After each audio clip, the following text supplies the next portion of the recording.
Hello, all. Hope you're doing well. We're continuing with our weekly portion review, and we have started the book of Shemot, the book of Exodus.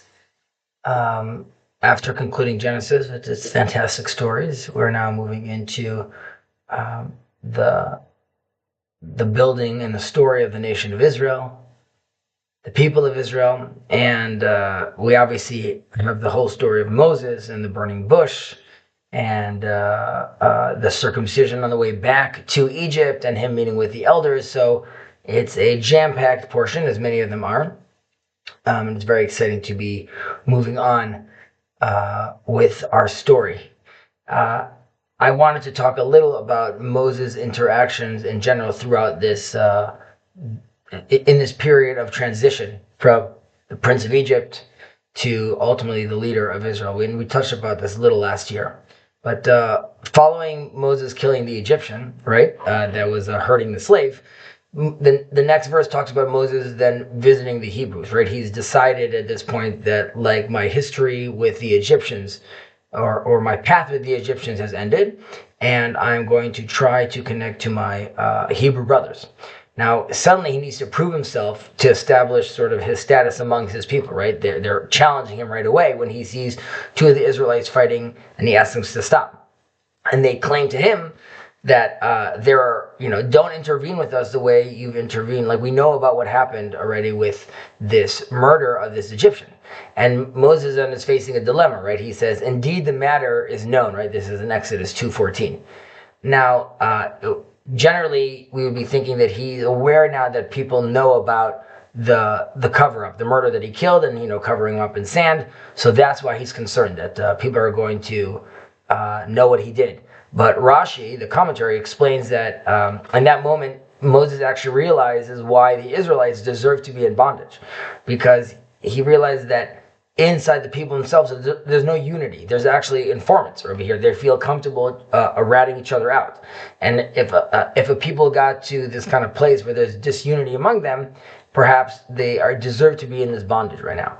And by saying this, Moses seemingly really retracts from his desire to redeem Israel at this stage, right? When we say he went out to see in his brother's suffering, we discussed last year how he was trying to identify who his brothers are.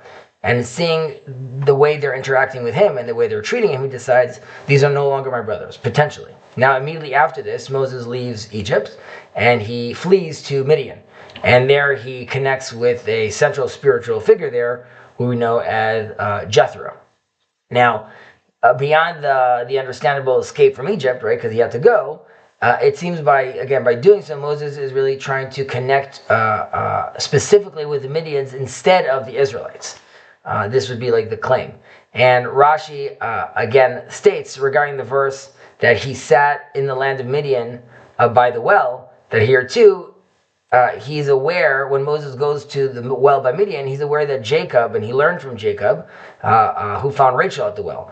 So perhaps we could say that Moses is aware of the pattern and the situation that led to the birth of the nation of Israel. And here he's trying to do the same thing with the Midianite nation, right? He connects with Jethro, who is obviously a loyal representative of the school of Abraham. And he's also teaching him these sacred teachings. And it could even be said that Moses actually returns to his own Hebrew roots through Jethro, right? To the extent that the Midrash even tells us, it's a longer Midrash, but the Midrash tells us how Jethro taught Moses the actual explicit name of God, the Tetragrammaton, which was engraved on a staff in Jethro's garden. Again, that's a larger story which you guys could look into. And we see from this that Moses really receives a deep internal knowledge of Judaism from an external place, from the outside, from Jethro. Now, we know that the story continues, and eventually at the burning bush, right, God reveals himself to Moses and tells him in Exodus 3:7, I have surely seen the affliction of my people who are in Egypt.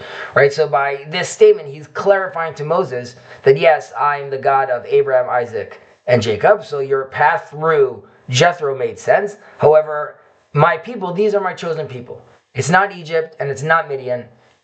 Despite the fact that the Israelites were informers and perhaps this delayed their redemption, nevertheless, they're my people and they need to be redeemed.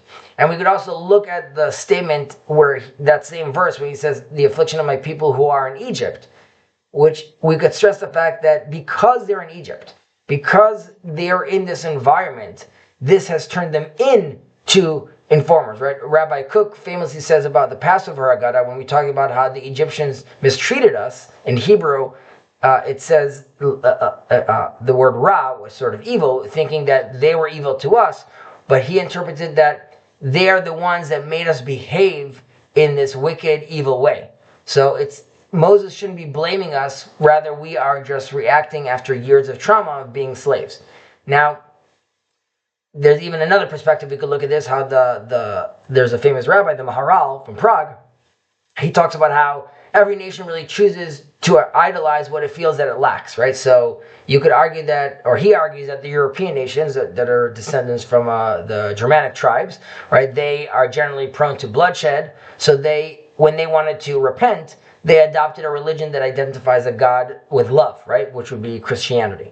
And in contrast, the Eastern nations, right, which faced issues of robbery and excessive lust, they decided to repent. They took on or embraced a religion of strict measure, right, and which we could look at as Islam and as Deen, as it's called. And each nation turns to what really completes its deficiency. So you could say that since the Israeli nation, right, advocates for unity, we must feel all the more the taste of division, right? And precisely from an extreme division, we arrive at this dialectical completion of what we're missing, which is unity. And now more than ever, where Israel is dealing with a lot of disunity in its midst, perhaps we could see this as an opportunity again to return to our place of unity from a much stronger position. Once we've really hashed out and heard each other out fully, hopefully we could come together. I wish us all a Shabbat Shalom. Take care.